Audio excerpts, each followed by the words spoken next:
बड़ी लाइन हमने खींची कोऑपरेटिव में। करोड़ों की तादाद में रुपया डूब गया। इसका कोऑपरेटिव से कोई लेना देना नहीं। मैं यहाँ का स्वास्थ्य मंत्री ये कह रहा हूँ आपके कैमरे में कि हम बेहतर से बेहतर स्वास्थ्य सुविधाएं देने वाले हैं। हेल्थ को लेके कुछ कार्ड था, सुनने में आ रहा है कि उसमें फंड्स की कमी हो गई है। अक्सर हम देखते हैं डंडी कंडी से कई हॉस्पिटल ऐसे देखने को मिलते हैं जहां पर मशीन्स तो हैं लेकिन उन्हें चलाने वाले टेक्नीशियंस नहीं हैं। स्वास्थ्य के बड़े अधिकारी प्राइवेट हॉस्पिटल में ट्रीटमेंट ले रहे हैं, आप उनसे खुद मिलने गए। सरकारी हॉस्पिटल्स की तरफ रुख न करके वो प्राइवेट हॉस्पिटल्स की तरफ भागते हैं। बहुत सारे स्कूल ऐसे हैं जो बंद हो गए या फिर बंद होने की कगार पर हैं। एलटी शिक्षक भर्ती को लेकर पहले शुरू में ये होता था कि उनको बहुत इंतजार करना पड़ता था भर्ती को लेकर। पहले एग्जाम को लेकर होता था, फिर उसके बाद रिजल्ट को लेकर होता था। कि नियुक्ति हो जाती है तो बाद में ये होता है कि कोई मैटर कोर्ट में चला गया है, सरकार की तरफ से लचर पैरवी की गई है। दो भाइयों में अलगाव कैसे हो गया? हम आज भी भाई काम बहुत आसानी से करते नहीं है, आप मेरा मतलब समझ रहे होंगे। आप की इमेज पे थोड़ा सा फर्क पड़ रहा है। कांग्रेस से तेज तर्रार नेता के तौर पर गणेश गोंजाल को जाना जाता है। मैं उनको अपना बड़ा भाई मानता हूँ। कई बार कैसे से बातें बोलते हैं कि लोग मुझे फोन करते हैं। क्या कभी ऐसा मौका आएगा कि आप दोनों एक मंच पर होंगे और एक दूसरे के सवालों का जवाब दे रहे हैं? हमारी सरकार पारदर्शिता से काम कर रही है। हमारे विभागों में जीरो टॉलरेंस पे हम काम कर रहे हैं। सबसे ज्यादा काम करने वाले विभाग हम लोग चला रहे हैं। सबसे ज्यादा नौकरियां हम लोग दे रहे हैं। उसके बाद भी कोई कमी अगर कहीं किसी को लगती है तो वो सीधे मुझसे बात कर सकता है। प्रदेश के शिक्षा और स्वास्थ्य मंत्री धन सिंह रावत हमारे साथ मौजूद हैं। बहुत बहुत स्वागत है भाई साहब आपका। क्या कैसे राजनीति चल रही है इस समय, इस दौर में? देखिए, पूरे देश में और उत्तराखंड में राजनीति अब बहुत व्यापकता से हो रही है और पूरा देश अब भारतीय जनता पार्टी, आप देख रहे होंगे कि लगभग 20 प्रदेशों में हमारी सरकार है। उत्तराखंड का भी मिथक भारतीय जनता पार्टी ने तोड़ दिया है कि पहले यहाँ लगातार एक बार कांग्रेस रहती थी, एक बार बीजेपी रहती थी, अब लगातार दूसरी बार हमारी सरकार बनी है और अच्छे मतों से बनी है। और मैं कह सकता हूँ कि 2 साल बाद जब चुनाव होंगे तो तीसरी बार भी भारतीय जनता पार्टी की उत्तराखंड में सरकार बनने जा रही है। उस सरकार में धन सिंह रावत का क्या योगदान है? देखिए, आप भारतीय जनता पार्टी के कार्यकर्ता के नाते जितना योगदान हमारे 15 लाख कार्यकर्ताओं का, उतना ही योगदान मेरा भी रहता है। और आप देखते होंगे कि पार्टी मुझे जिस मोर्चे पर लगाती है, पूरे देश में लगभग हर प्रदेशों के चुनाव में हम जाते हैं। राज्य में भी जहाँ जहाँ पार्टी हमको लगाती है वहाँ जाते हैं। और आज मैं कह सकता हूँ कि भारतीय जनता पार्टी के कारण आज लाखों कार्यकर्ता ऐसे मेरे जैसे जो कि पार्टी के चुनाव में भी जाते हैं, पार्टी के अभियानों में भी जाते हैं, संगठनात्मक कार्यक्रमों में भी जाते हैं। और मैं अपना सौभाग्य समझता हूँ कि भारतीय जनता पार्टी जैसे पार्टी में हम लोग कार्यकर्ता के नाते काम कर रहे हैं। आपके विभाग हैं स्वास्थ्य, शिक्षा, सहकारिता। स्वास्थ्य, शिक्षा और सहकारिता में क्या कर पाए हैं अभी तक आप? और देखिए, पहला विभाग लेता हूँ मैं सहकारिता, क्योंकि उस विभाग में मुझे 8 साल जो है काम करने का मौका मिल गया है। मैं चूँकि बहुत लंबा हो जाएगा इसलिए मैं 3 प्रमुख बातें बताता हूँ आपको। जब 2017 में ये विभाग मेरे पास आया तो तब हमारे बैंक 57 करोड़ रुपए घाटे में थे और आज इन 8 वर्षों में 253 करोड़ रुपए हमारे बैंक आज प्रॉफिट में। आज एनपीए जो है, पहले जो 24-25% एनपीए था, वो जो है आज 5-6% और कहीं 0% भी हो गया है।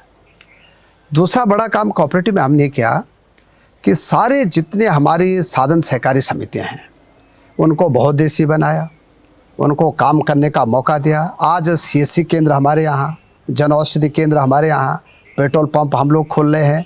और बड़ी बात यह है कि प्रधानमंत्री जी से हम लोगों ने आग्रह किया था कि एक नया सहकारिता मंत्रालय भारत सरकार में खुलना चाहिए। आज भारत सरकार में भी नया सहकारिता मंत्रालय खुल गया।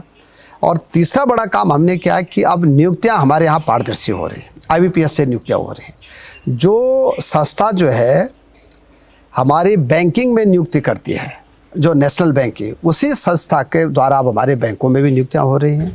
और सबसे बड़ी बात यह है माननीय राठौड़ जी कि अभी तक हम 0% में, पूरे देश में एक कोऑपरेटिव विभाग उत्तराखंड का ऐसा है जो कि किसानों को 0% पे ऋण देता है। अभी तक 12 लाख किसानों को हम 0% पे ऋण दे चुके हैं। और इतना नहीं, जो हमारे महिला समूह हैं उन महिला समूह को भी 6000 महिला समूह को हम 5-5 लाख रुपए 0% पे ऋण दे चुके हैं। तो एक बड़ी लाइन हमने खींची कोऑपरेटिव में।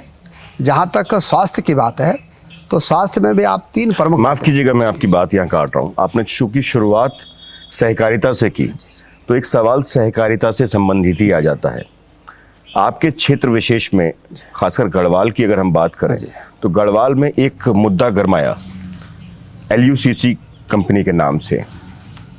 उसमें काफ़ी महिलाओं का, काफ़ी पुरुषों का, जितने भी लोग थे जो पूरी तरह से साधन संपन्न नहीं थे, उनका अनुमान है कि करोड़ों की तादाद में रुपया डूब गया या कोई लेकर फरार हो गया। ऐसे में आपको क्या लगता है कि आपको ये कदम नहीं उठाना चाहिए था? देखिए, ये LUCC का जो रजिस्ट्रेशन और गठन हुआ ये हुआ 2012 में, और ये उत्तराखंड में नहीं हुआ। ये जो है एक मल्टी स्टेट जो है एक ऑर्गेनाइजेशन बनाया गया, और तब जो है कांग्रेस की सरकार थी, इसको जो है उनका रजिस्ट्रेशन किया गया। उत्तराखंड में भी कांग्रेस की सरकार थी उस समय, और इन लोगों ने अपने अपने सारे देश में ऑफिस खोले। ये लगभग 8 प्रदेशों में इनका उस समय काम चला, और इन्होंने लोगों को बरगलाने का काम किया कि आप कोई 10,000 रुपये दे तो 20,000 हो जाएंगे, किसी को कहा 50,000 दो तो 1 लाख रुपए हो जाएंगे।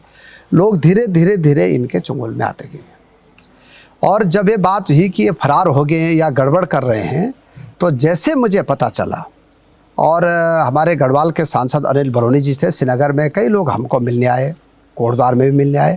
हमने तत्काल मैंने DGP को बुलाया और SSP पौड़ी से बात की, और हमने तुरंत जो है लगभग एक आधा दर्जन से ज़्यादा लोग उस पर गिरफ्तार हो चुके हैं, और अभी यहाँ पे CBCID जांच उनकी चल रही है।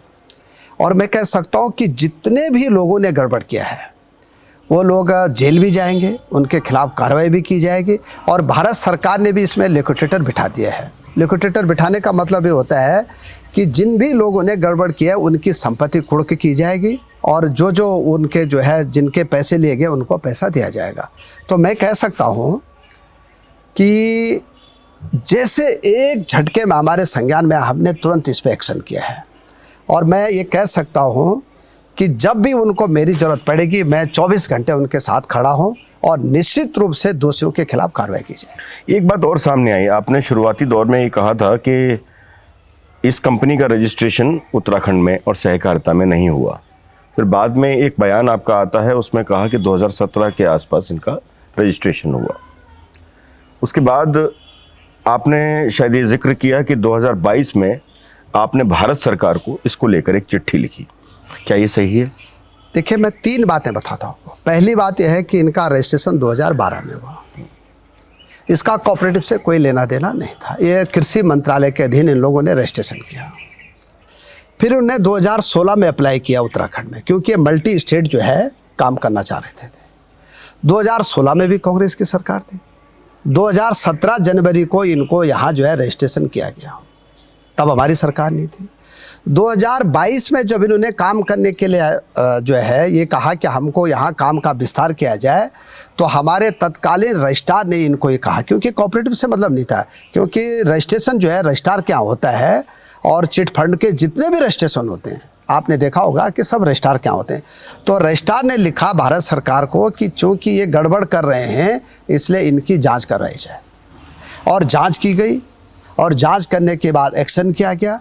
और जो तथाकथित लोग आज कोऑपरेटिव का नाम ले रहे हैं, इनको जो है कोई जानकारी नहीं है, और मैं कह सकता हूं कि कोऑपरेटिव विभाग को बदनाम करने की एक सोची समझी इनकी साजिश थी, उसका आज पर्दा जो है क्या हो गया, सबके सामने आ गया है। ये लोग बेनकाब हो गए हैं, और मैं कह सकता हूं कि अभी कई बड़ी मछलियाँ इसकी जेल में जाएंगी। मछलियाँ कौन कौन सी हैं, कुछ जानकारी? देखिए, ऐसा है कि ये तो पता है कि उनके ऑफिस थे, ऑफिसों में उनके बोर्ड लगे थे, सबको पता है, और पुलिस जो है लगातार धरपकड़ कर रही है, और मैं कह सकता हूं कि जितने भी लोग इसमें इन्वॉल्व थे उनके खिलाफ कार्रवाई जरूर होगी। एक सवाल मेरा और है इसी को लेकर, एक आपने भर्ती को लेकर एक बात हुई और उसमें 2021 का ये शायद मामला है जब भर्ती हुई। आपके ही विपक्ष के लोगों का ये मानना है कि जिस दौरान कोविड काल चल रहा था, एक स्कूटर तक बाहर नहीं निकल सकता था, तो ऐसे में वो भर्ती परीक्षा या भर्ती जैसा भी हुआ वो कैसे हो पाया? नहीं, किस विभाग की थी? आप ही के विभाग की थी। नहीं, विभाग सहकारिता को लेकर बात चल। देखो ऐसा है, सहकारिता में जितनी भी भर्तियां हुई वो हुई बैंकिंग में। सहकारिता विभाग में जो भी भर्तियां होती है वो जो है हमारा या तो लोक सेवा आयोग कराता है या अधीनस्थ चयन आयोग कराता है। लोक सेवा आयोग उसका अखबार में प्रकाशन करता है, लोग बच्चे फॉर्म भरते हैं, फॉर्म भरने के बाद रिटर्न होता है, रिटर्न के बाद इंटरव्यू होता है, तब सिलेक्शन होता है। जैसे अभी हमारे 6 ये आ रहे हैं तो वो जो है लोक सेवा आयोग से आए।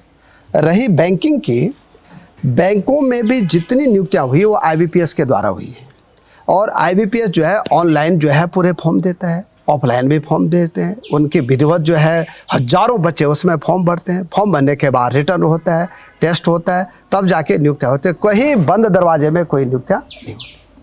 नहीं तो कोविड काल में ऐसा कैसे संभव? मैं कह रहा हूँ आपको कि कोविड काल में कोई भी नियुक्तियाँ नहीं गई और नियुक्तियाँ हुई होगी उस समय। अगर विज्ञापन आया होगा तो जब कोविड खत्म होगा तभी तो लोगों ने इंटरव्यू दिए होंगे।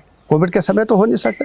ये एक सोजी साजी समझ वो होती है, चाल होती है कि धन सिंह रावत बहुत अच्छा काम कर रहा है इसलिए कुछ भी बोल दो। लेकिन बहुत अच्छा है कि आज आप ने मुझे बुलाया अपने स्टूडियो में और मैं सारी बातों आपको प्रत्यक्ष कह रहा हूँ। मैं ये कह सकता हूँ कि जितनी पारदर्शिता से मेरे कार्यकाल में और भारतीय जनता पार्टी के शासन के कार्यकाल में काम हो रहा है, इतना आज तक कभी नहीं हुआ। और कांग्रेस इसलिए बौखला रखी है कि कांग्रेस के ज़माने में बंद दरवाजे से काम होते थे, गलत काम होते थे, इसलिए कांग्रेस के लोगों को जो आदत थी पहले की पड़ी हुई वो अब खत्म हो गई। मैं सवाल आगे पूछूंगा, लेकिन एक चीज़ जो है मुझे बहुत अट्रैक्ट कर रही है। आपकी शादी एक मंदिर में हुई, त्रिजुगी नारायण मंदिर का बड़ा फेमस मंदिर है, पूरी देश दुनिया में जाना जाता है। आपके माथे पर भी कुछ ऐसा ही है? देखिए ऐसा है, क्या है ये? और एक सहयोग है ये। और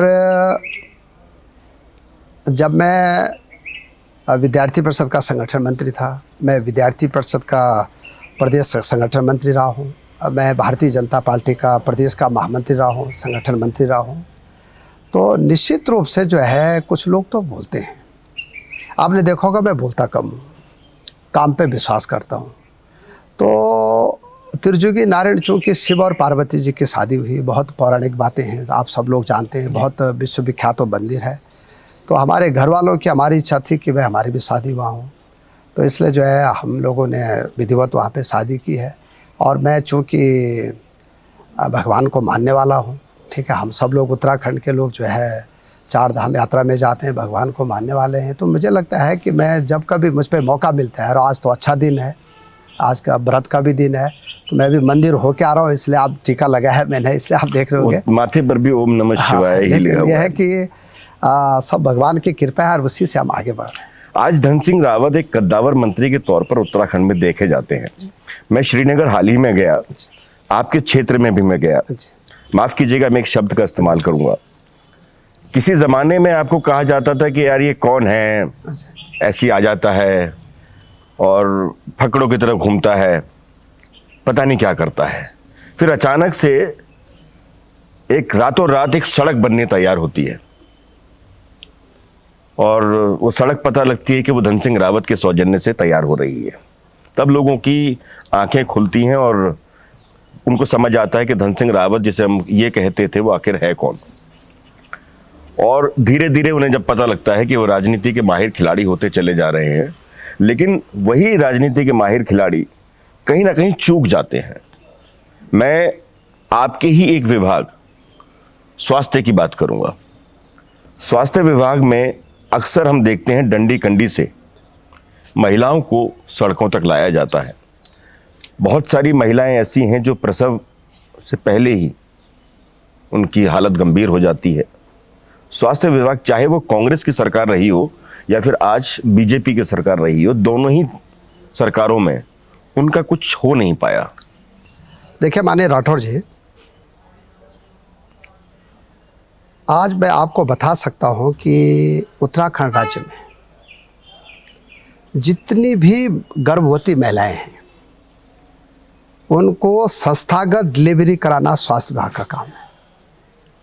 और आज 92% संस्थागत डिलीवरी हमारे राज्य में हो रही है। कोई भी गर्भवती माता बहन जो होती है उनको हमारी गाड़ी लेके आती है, हॉस्पिटल ले जाती है और जब जच्चा बच्चा होता है घर तक छोड़ के आती है। रही बात कोई बीमार अगर हो गया और उसको हॉस्पिटल तक ले जाना है तो हमारे राज्य में 272 जो है 108 सेवाएं हैं, एम्बुलेंस गाड़ी है। लगभग 100 हमारी विभाग की अलग से एम्बुलेंस सर वो तो सड़कों पर ही चल सकती है ना? और वो सड़कों पे चलेंगे। अब ये बताइए आप कि स्वास्थ्य विभाग का काम है कि जहाँ तक सड़क जाएगी वहाँ तक मरीज को जो है वहाँ से लाना है, वहाँ से आगे जो है वो पीडब्ल्यूडी विभाग को सड़क बनानी है।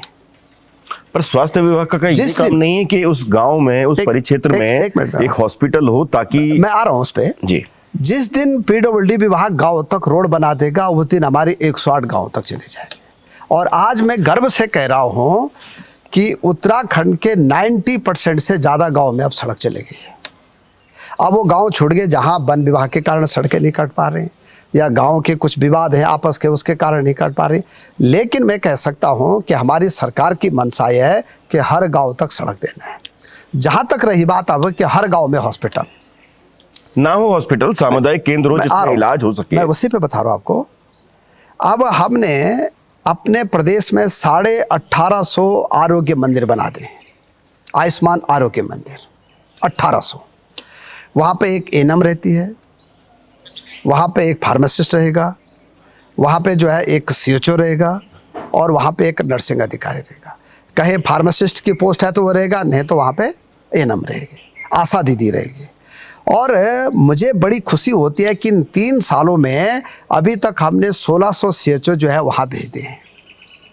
अब गांव का जो आदमी है जिसको चेकअप करना है, जिसको छोटी दवाइयों की ज़रूरत है, जिसको जो है वहाँ पे बीपी चेक करना है, जिसको अपना सर दर्द हो रहा है, पेट दर्द हो रहा है, वो सारी सुविधाएं 1800 हमने वेलनेस सेंटर बना दिए हैं। और मैं कह सकता हूँ कि हमारे राज्य में 12,000 से ज़्यादा आशा दीदी हैं, वो भी हर गाँव में। और वो दीदियाँ भी जो है उसको चेक करती है, मरीज़ को जो रेफ़र करना है उसको रेफ़र करते हैं, जिसको जो है टेलीमेडिसिन के द्वारा बात कराने उनसे कराते हैं। और मेरा सौभाग्य है कि आज उत्तराखंड राज्य में 12 लाख लोग हमने अभी तक जिनका आयुष्मान में इलाज फ्री करा चुके हैं। बहुत बड़ी बात है उत्तराखंड राज्य के लिए। पर कई हॉस्पिटल ऐसे देखने को मिलते हैं जहाँ पर मशीन्स तो हैं लेकिन उन्हें चलाने वाले टेक्नीशियंस नहीं हैं। आज मैं आपको इस इंटरव्यू के माध्यम से कह रहा हूँ कि अब ना टेक्नीशियन की कमी है, ना फार्मासिस्ट की कमी है, ना एनएम की कमी है और ना ही जो है किसी डॉक्टर की कमी है। डॉक्टरों के जो 500 पद खाली थे उनका भी विज्ञापन आ गया है, 2-3 महीने में वो पद भी भरे जाएंगे। डॉक्टर साहब, हम देवभूमि में रहते हैं और यहाँ के लोगों के लिए कुछ भी अच्छा करना आपका भी कर्तव्य है और हमारा भी कर्तव्य है, इसी ने सब कुछ दिया है। आमतौर पर ये देखा जाता है कि हॉस्पिटल्स में इलाज प्रॉपरली होता नहीं है, जबकि कायदे में इलाज होना चाहिए। इसके बहुत सारे एग्जाम्पल्स देखने को मिलते हैं कि जब भी कोई बड़ा अधिकारी या बड़े नेता, जब उनके हालात ख़राब होते हैं या तबीयत ख़राब होती है, तो वो सरकारी हॉस्पिटल्स की तरफ रुख न करके वो प्राइवेट हॉस्पिटल्स की तरफ भागते हैं। एक ऐसा ही एक फ़ोटो भी सामने आया जिसमें एक स्वास्थ्य के बड़े अधिकारी प्राइवेट हॉस्पिटल में ट्रीटमेंट ले रहे हैं, आप उनसे खुद मिलने गए। ऐसा नहीं लगता आपको कि स्वास्थ्य विभाग के अंदर वो सारी चीज़ें पूर्ण होनी चाहिए कि आपको प्राइवेट की तरफ न भागना पड़े? देखिए, बहुत अच्छा क्वेश्चन आपने किया है और सच में मैं भी देखो, आपने देखा होगा कि मैं जो भी कहता हूँ बहुत धड़ल्ले से कहता हूँ। अब हमारे राज्य में 7 मेडिकल कॉलेज बन के तैयार हो गए, 5 हो गए हैं और 2 अभी इस साल रन होने वाले हैं या अगले साल हो जाएंगे। हमारे राज्य में कार्डियो की बहुत दिक्कत है। अभी तक किसी को भी अगर कार्डियो की डॉक्टर की ज़रूरत थी तो हमारे मेडिकल कॉलेज में व्यवस्था नहीं थी। इसीलिए हमको जो है प्राइवेट में जाना भेजना पड़ता था। और मैं खुद जो है मैं कह स्वीकार कर रहा हूँ कि हमारी महानिदेशक जब बीमार हुई तो प्राइवेट हॉस्पिटल में गई थी और मैं उनको देखने गया। लेकिन माननीय राठौड़ जी, अब हमने कैथ लैब बना दी हैं, श्रीनगर में बन के तैयार हो गई है, देहरादून में बन के तैयार हो गया, रुद्रपुर हल्द्वानी में बन के तैयार हो गई, और देहरादून में ये जितनी सुविधाएं हैं ये हम 1 साल में पूरी करने जा रहे हैं। उसमें से कुछ सुविधाएं अभी हो गई हैं। हम हल्द्वानी में भी सारी व्यवस्था करने जा रहे हैं। हमें चाहते हैं कि हमारे मेडिकल कॉलेजों में सारी फैसिलिटी हो ताकि आदमी प्राइवेट में न जाए, हमारे सरकारी हॉस्पिटलों में इलाज कराए। और मैंने सदन में भी कहा है कि 2027 तक हम अपने स्पेशलिस्ट डॉक्टरों को भी भरने जा रहे हैं। या जितने सुपर स्पेशलिस्ट की व्यवस्था यहाँ हो सकती है वो भी करने जा रहे हैं। और मैं अपने मुख्यमंत्री जी का भी धन्यवाद देना चाहता हूँ और अपनी सरकार का कि हमने उनकी तनख्वाह भी अब लगभग 5 लाख रुपए तक बढ़ा दी है। तो धीरे धीरे ये व्यवस्थाएं हो जाएंगी। मतलब आपका कहने का मतलब है कि 2027 तक आप ये सुनिश्चित कर देंगे निश्चित कि लोगों रूप को से प्राइवेट हॉस्पिटल की तरफ रुख न करना पड़े। एक बात और आई, आपने हॉस्पिटल्स का जिक्र किया, पीपीपी मोड को लेकर अक्सर सामने चर्चा आती है। आपके विरोधी भी कई बार सामने बैठे होते हैं और कई बार आपकी सरकार के या पार्टी के लोग ही इसका विरोध करने पे उतर जाते हैं। ऐसा कई बार देखा गया है। पीपीपी मोड क्यों दिया जाता है? अभी हाल ही में देखा गया है कि आपने पीपीपी मोड पर किसी हॉस्पिटल को दिया है और उसके बाद उसको समाप्त किया है। क्यों होता है ऐसा? हाँ, मैं सबसे पहले तो कहना चाहता हूँ कि 2017 के बाद हमने एक भी जो है पीपी मोड पे हॉस्पिटल नहीं दिया। और पीपी मॉडल जो है वो पूरे विश्व और पूरे देश में भी है, कई राज्यों में है। हमारे 12 हॉस्पिटल पीपी मोड पे दिए गए थे 2017-18 में। तब मैं स्वास्थ्य मंत्री भी नहीं था, आप जानते हैं। 5 साल के लिए दिए गए थे और उस समय तात्कालिक ये सोचा गया होगा कि अच्छा काम करेंगे। लेकिन जैसे जैसे लोगों ने कहा कि साहब ये पीपी मोड हटाना है, तो हमने पौड़ी से भी हटा दिया है, हमने रामनगर से भी हटा दिया, बीरोंखाल से भी हटा दिया, आज की डेट में टिहरी से भी हटा है। आज की डेट में एक भी हॉस्पिटल हमारा पीपी मोड पे नहीं। आपने पहले दिया, उसके बाद हटा लिया, यानी आप इस बात पर नजर रखे हुए थे कि कहीं कुछ गड़बड़ तो नहीं हो रही है। तो क्या ऐसा हो रहा ऐसा है कि WHO की एक योजना थी और विश्व बैंक की भी एक योजना थी कि कुछ हॉस्पिटलों को पीपी मोड पे दिया जाए ताकि अच्छा संचालन हो सके। पैसा सरकारी देती है उसमें भी, लेकिन ये था कि भाई अच्छी सेवाएं दे सके। लेकिन जब लोग संतुष्ट नहीं हुए तो हमने पीपी मोड हटा दिया है। अब हमारी राज्य सरकार संचालन कर रही है। तो मुझे लगता है कि कई बार ये प्रयोग किया जाता है कि भाई क्या पता इसमें अच्छा हो जाए। लेकिन अब हमारे राज्य में डॉक्टरों की कमी नहीं है, पैरामेडिकल स्टाफ की कमी नहीं है, हमारे राज्य में संसाधनों की कमी नहीं है।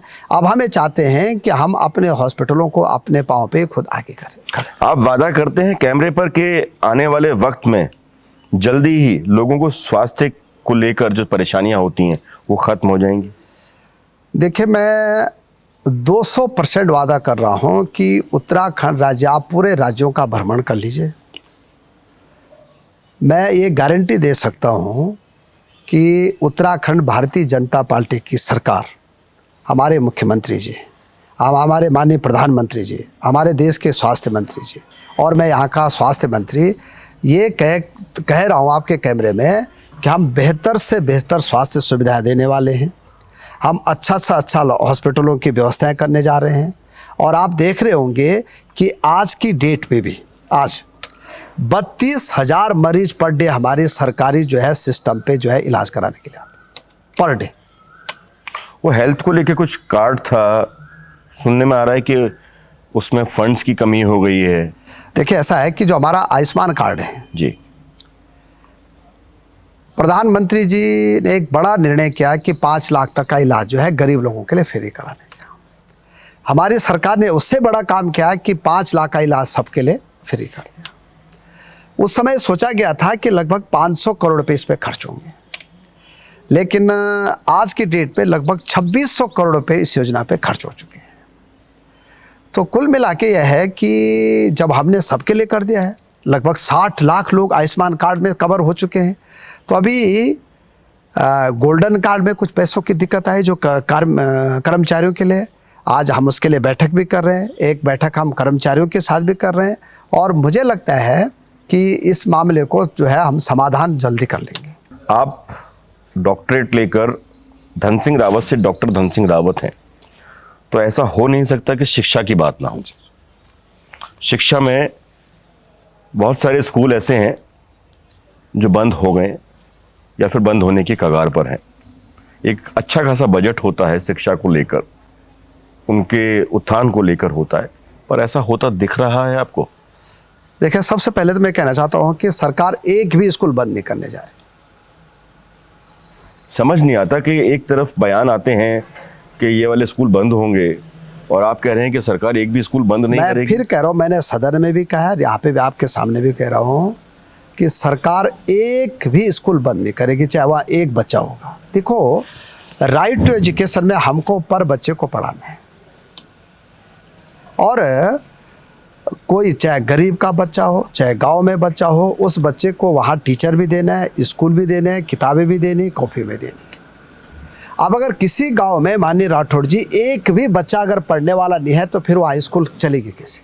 ऐसा कैसे संभव है कि किसी भी एक गांव में एक भी बच्चा पढ़ने वाला नहीं है? कई गांव में स्थिति है कि जहाँ एक भी बच्चा नहीं, इसलिए वहाँ की स्कूल बंद हो गई। पर ऐसे में क्या आपको नहीं लगता कि उस गांव को आपको आगे बढ़ाने के लिए वहाँ पे कुछ कैंप्स करने चाहिए जाके, ताकि वो अपने बच्चों को पढ़ा सकें? मैं क्या कह रहा हूँ, वहाँ अगर लोग ही नहीं है वहाँ पर। कक्षा 1 में पढ़ने वाला कोई बच्चा नहीं है तो कैंप किसका करेंगे? रही बात है कि देखिए, आज सरकारी स्कूल हमारे पास 17,000 स्कूल हैं, और 17,000 स्कूलों में फर्नीचर देना, बिल्डिंग देना, पानी देना, बिजली देना, किताब देना, बच्चों के लिए शौचालय देना, टीचर देना, ये सरकार की जिम्मेदारी और हम 100% दे रहे हैं।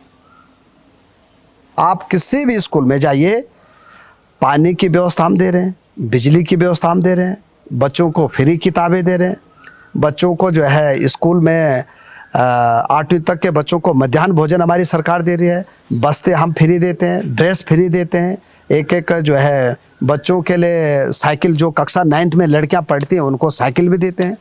सरकार की तरफ से कोई कमी नहीं। अगर ऐसा नहीं होता है तो इसका जवाब भी आप सामने कैमरे पर आकर ही देंगे? बिल्कुल। एलटी का मुद्दा हमेशा सामने आता है। एलटी शिक्षक भर्ती को लेकर पहले शुरू में ये होता था कि उनको बहुत इंतजार करना पड़ता था भर्ती को लेकर। पहले एग्ज़ाम को लेकर होता था, फिर उसके बाद रिजल्ट को लेकर होता था, फिर उसके बाद जब उनकी नियुक्ति हो जाती है तो बाद में ये होता है कि कोई मैटर कोर्ट में चला गया है, सरकार की तरफ से लचर पैरवी की गई है। ऐसा क्यों होता है? देखिए, अभी एलटी के 1500 पद हम भरने जा रहे हैं।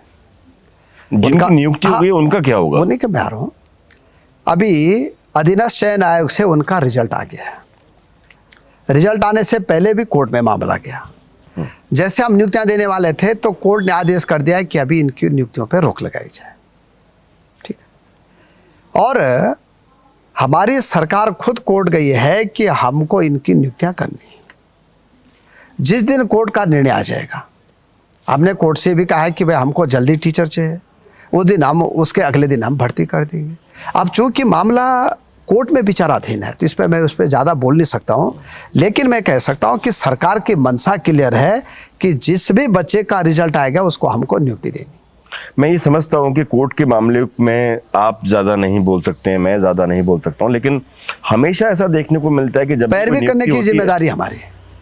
किस लेवल पे पैरवी करेंगे आप? किसी भी लेवल पे जा सकते हो, तो आपको हाई कोर्ट से लेकर सुप्रीम कोर्ट तक। मतलब जिनकी नियुक्ति हो चुकी है, हुई नहीं अभी, मतलब जिनकी उनको नियुक्ति पत्र देना है, आधिकारिक तौर पर हो चुकी है, कोर्ट में मामला लंबित है, मतलब आपके माध्यम से उनको ये संदेश जा सकता है कि वो मैंने आपको दो टूक कह दिया कि मैं उन सारे जो भी हमारे अभ्यर्थी हैं जो आप टीचर बनने जा रहे हैं, सरकार की ओर से उनकी पैरवी करने का काम सरकार का है, शिक्षा विभाग का है और शिक्षा मंत्री धन सिंह रावत का। एक छोटे भाई हैं आपके, आज वो आपके विरोधी हैं, आपके विरोध में श्रीनगर में लड़े और उनकी पत्नी ने जीत हासिल की। दो भाइयों में अलगाव कैसे हो गया? देखिए, सबसे पहले तो मैं उनको बहुत बहुत धन्यवाद दे रहा हूँ, जीत का भी, और आज भी हम भाई हैं। देखो, वो टिकट के लिए उन्होंने बहुत मेहनत की, ये भी सच है, लेकिन पार्टी में एक ऐसा था कि उनको टिकट नहीं मिल पाया। टिकट नहीं मिल पाया तो वो चुनाव लड़ गए, वो चुनाव जीत गए हैं। लेकिन हम आज भी भाई हैं और हमारे और उनके संबंध बहुत अच्छे हैं। मैंने उनसे बात की थी, ऑन कैमरा बात की थी उनसे। उनको एक बात की नाराज़गी थी कि किसी बाहरी व्यक्ति को लाकर चुनाव लड़वा दिया गया हमारे मंत्री महोदय की तरफ से, और मैं इतने समय से साथ में था उनके भाई, मुझे किनारे कर दिया गया, मजबूरन मुझे चुनाव में आना पड़ा। देखिए, मैं ये कह सकता हूँ कि चूँकि ये पार्टी फोरम की बात है।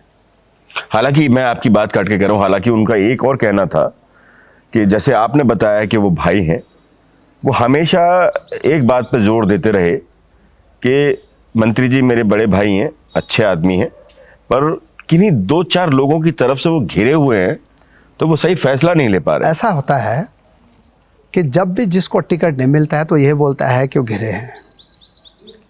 देखिए भाई, भारतीय जनता पार्टी में 10 लोग टिकट मांगते हैं, टिकट एक ही को मिलेगा। और टिकट जो है कोई विधायक नहीं देता है, कोई जनप्रतिनिधि देता है। टिकट जो है पार्टी का एक सेट। पर धन सिंह रावत कोई कमजोर मंत्री नहीं है, कद्दावर नेताओं में गिने बात जाते हैं। कमजोर की नहीं, इसमें बात यह है कि पार्टी का एक सिस्टम है। और मैं कह सकता हूं कि निश्चित रूप से भारतीय जनता पार्टी ने एक बड़ी विजय सभी जगह हासिल की है। और मैं कह सकता हूं कि श्रीनगर में, ये श्रीनगर का इतिहास है। श्रीनगर में आज तक हम नगर पालिका चुनाव कभी जीते भी नहीं। एक बार जीते थे मैठानी जी, वो भी कैसे जीते आप जानते हैं। आज तक भारतीय जनता पार्टी श्रीनगर में कभी चुनाव नहीं जीती, ठीक। लेकिन मुझे बड़ी खुशी यह है कि इतने बगावत के बाद भी भारतीय जनता पार्टी को वहाँ पे 6500 वोटें पड़े, जबकि एक दिन पहले हम प्रत्याशी को लाए थे, दूसरे प्रत्याशी को, फिर भी 6500 वोट पड़ी हमको। कांग्रेस के वहाँ जमानत जब्त हो गई, ठीक है। लेकिन राजनीति में कई बार निर्णय अच्छे भी होते हैं, कई बार निर्णय खराब भी होते हैं। लेकिन मैं कह सकता हूँ कि हमारी कोई जो है किसी से वो नहीं है। हम आज भी, आपने देखा होगा मुझे कि मैं कभी किसी को कोई गलत शब्द का इस्तेमाल नहीं करता हूँ। लोग कितनी बातें बोलते हैं, लेकिन कभी आपने मेरे मुंह से अपशब्द नहीं सुने होंगे। कभी मैं किसी की क्रिटिसाइज नहीं करता हूँ। मैं बड़ी रेखा को खींचने वाला आदमी हूँ। और जितना काम मैंने किया है अपने कॉन्स्टिट्यूंसी में और अपने प्रदेश में, आप तो मेरे कॉन्स्टिट्यूंसी में बहुत घूमते हैं, आपने देखा होगा कि ये कम बड़ी बात है कि मैंने नगर पालिका से नगर निगम बना दिया। वहाँ हो सकता था क्या? असंभव काम था। लेकिन चूंकि मोदी जी का नेतृत्व है, हमारे धामी जी हैं, तो हम लोगों ने करके दिखा दिया। एक चीज़ और है, मैंने हमेशा एक चीज़ देखी है, आमतौर पर नेताओं में नहीं होती है वो। ये अच्छी बात है कि वो आपके अंदर है कि आप आलोचनाओं का तिरस्कार न करके स्वागत करते हैं। एक आलोचना आपकी अक्सर होती रहती है आजकल, वो पिछले टर्म में नहीं, इस टर्म में थोड़ा ज़्यादा हो रही है। आपकी इमेज पे थोड़ा सा फर्क पड़ रहा है। नगर पालिका चुनाव, जो मेयर का चुनाव हुआ, उसमें भी बहुत सारी चीज़ें सामने आईं, और उसके बाद में भी बहुत सारी चीज़ें अक्सर सामने आती हैं कि धन सिंह रावत काम बहुत आसानी से करते नहीं है। आप मेरा मतलब समझ रहे होंगे। ऐसा क्या है सच में, या भ्रांतियां फैलाई जा रही हैं? देखिए, ऐसा है कि 16,000 नियुक्तियां मैंने अपने विभागों में दी और पारदर्शिता से दी। आप देख रहे होंगे सब जगह। मुझे पर डे लगभग 300-400 लोग मिलने आते हैं। मैं उत्तराखंड के किसी भी हिस्से में जाता हूँ, मैं हर व्यक्ति से मिलता हूँ। लेकिन ऐसा होता है राठौर जी, जब राजनीति में कोई व्यक्ति आगे बढ़ता है तो 10-20 लोग उसके खिलाफ बोलते भी, और मैं इसको सकारात्मक लेता हूँ। अगर कोई मेरे खिलाफ कोई बात बोल रहा है तो मैं उसका ये मनन करता हूँ कि मुझे और अच्छा ठीक करना चाहिए। आप देखते होंगे कभी भी कई बार लोग उत्तेजना में भी बोल लेते हैं। कई बार चुनाव हारते हारते जो है उनको तो ये दिक्कत रहती है कि भाई 4-4, 5-5 बार हम चुनाव हार गए, धन सिंह रावत चुनाव जीत रहा है, तो उसके कारण भी बोलते हैं। लेकिन मैं कभी इसका मैं स्वागत करता हूँ कि किसी ने कोई बात कही है, वो चाहे अच्छी भी हो सकती है और ख़राब भी हो सकती है। लेकिन मैं देखता हूँ कि मुझे इसको जो है, अगर किसी ने कोई बात कही है तो मैं उसका मूल्यांकन करता हूँ कि भाई मुझे कैसे ठीक करना है इसको, और मैं हमेशा सकारात्मक मोड में रहता हूँ। सीधे धन सिंह रावत से अगर बात की जाए तो वो साफ तौर पे हाँ या ना में जवाब दे सकते हैं कि जो बताया गया है वो गलत है। देखिए, जो भी बताते हैं वो राजनीति से प्रेरित होकर बोलते हैं। अगर राजनीति चश्मा से हटा के कोई बोलेगा तो सब ये कहेंगे कि धन सिंह रावत जो काम करता है वो कोई नहीं कर सकता। राजनीति का जिक्र आपने कर दिया है तो मैं एक चीज और कहूंगा। आपके एक विरोधी हैं, आपके परम मित्र भी हैं। एक कांग्रेस से तेज तर्रार नेता के तौर पर गणेश गोंदियाल को जाना जाता है। आजकल आपका वाक युद्ध बहुत देखने को मिल रहा है सोशल मीडिया पर, उनके समर्थकों का और आपके समर्थकों का। क्या कभी ऐसा मौका आएगा कि आप दोनों एक मंच पर होंगे और एक दूसरे के सवालों का जवाब दे रहे होंगे? देखिए भैया, ऐसा है कि वाक युद्ध मैंने तो कभी नहीं किया। आपने देखा होगा कि हम लगभग 6 चुनाव लड़ चुके हैं। 3 चुनाव में सीधे विधायक लड़, 3 चुनाव सांसद के हो गए हों, 6 चुनाव हो गए। 1 बार मैं हारा और 5 बार मैं जीता हूँ। ठीक हो गया। मैं 3 बार सांसद के चुनाव जीत गया, 2 बार मैं विधायक का चुनाव जीत गया हूँ। मैं उनको अपना बड़ा भाई मानता हूँ। ठीक हो गया। और मैं हमेशा ये कहता हूँ कि आलोचनाएं सकारात्मक होनी चाहिए। आलोचना ऐसी होनी चाहिए कि जो कि लोगों को जच भी जाए। अब कई बार आलोचनाओं का स्तर बहुत ख़राब होता है, तो उसमें ये देखा जाता है कि भाई कौन सा नेता कितना सकारात्मक सोचता है, कौन सा नेता कितना पढ़ा लिखा है। और मैं कह सकता हूँ कि मैंने अपनी डिक्शनरी में एक शब्द लिखा है कि मैं हमेशा आलोचना भी अगर करूँगा तो सकारात्मक करूँगा, राज्य के हित में करूँगा। और इसलिए कई लोग कई बार कैसे से बातें बोलते हैं कि लोग मुझे फ़ोन करते हैं कि मंत्री जी वो तो आप पे अनावश्यक कई लोग अटैक करते हैं। कुछ बातें आपको भी पता है कि क्यों किया जाता है, लेकिन ना कुछ भगवान की कृपा है और कुछ मेरी पार्टी का आशीर्वाद है कि हम आगे बढ़ते जा रहे हैं। एक बात मुझे और भी जानकारी है कि धन सिंह रावत नागपुर के और दिल्ली के गोल्डन बॉय के तौर पर देखे जाते हैं। देखिए, मैं एक कार्यकर्ता के नाते, जैसे आप मीडिया में गोल्डन बॉय के रूप में जाने जाते हैं, वैसे भी मैं भारतीय जनता पार्टी के कार्यकर्ता के नाते, देखो पार्टी मुझे जिस भी मोर्चे पर लगाते मैं जाता हूँ। तो स्वाभाविक है कि पार्टी में जो आदमी काम करेगा वो आगे बढ़ेगा। और निश्चित रूप से हमारी भारतीय जनता पार्टी कार्यकर्ता आधारित पार्टी है। हमारी पार्टी में जो हमारे नेतृत्व ने कह दिया हम उसको मानना पड़ता है और उस पर आगे बढ़ते हैं। और आज हमारा ऐसा नेतृत्व है, मोदी जी देखो पूरे विश्व के नेता हैं। आज हमारे धामी जी के नेतृत्व में बहुत अच्छा हम लोग काम कर रहे हैं। हमको जितना काम अपने विभागों में दिया जाता है हम उसको बखूबी करते हैं। तो सरकार के हालात तो कुछ अच्छे लगते नहीं, क्योंकि आपके एक कद्दावर मंत्री के तौर पर जाने जाने वाले प्रेमचंद अग्रवाल को इस्तीफा देना पड़ गया। एक मंत्री हैं, उन पर जांच की आंच चल रही है। देखिए राठौड़ साहब, मैं ये कह सकता हूँ कि भारतीय जनता पार्टी की सरकार अच्छा काम कर रही है और जितना विकास हो रहा है आप तुलना कर लीजिए कि कितना विकास कब कब क्या हुआ। कांग्रेस के ज़माने में कितना विकास और हमारे ज़माने में कितना विकास है। मैं एक ही शब्द कह सकता हूँ कि जो भारतीय जनता पार्टी के प्रति लोगों का विश्वास है उस विश्वास को कायम रखने का काम हम लोगों का है और हम रखते हैं। मुझे तो लगता है कि जनता की तौर पे अगर देखा जाए तो विश्वास से पे खरा ना तो कांग्रेस उतरी है ना बीजेपी उतरी है। देखिए, अब ये तो 2027 में बताएंगे जनता की कौन खरा उतरता है, लेकिन अभी तक के जो रिजल्ट हैं वो तो जनता का आशीर्वाद हमेशा बीजेपी के साथ है। आप देखिए, आप चाहे लोकसभा का चुनाव हो, चाहे विधानसभा का चुनाव हो, चाहे भी नगर निगम के चुनाव हो, अभी जो कोऑपरेटिव के चुनाव है तो लेकर 92% हमारे निर्विरोध लोग चुन के आ गए। तो अभी तक जो देखा मैंने वो जनता बीजेपी के साथ है। शिक्षा, स्वास्थ्य और सहकारिता, ये 3 सवालों से मैंने आपसे शुरुआत की थी।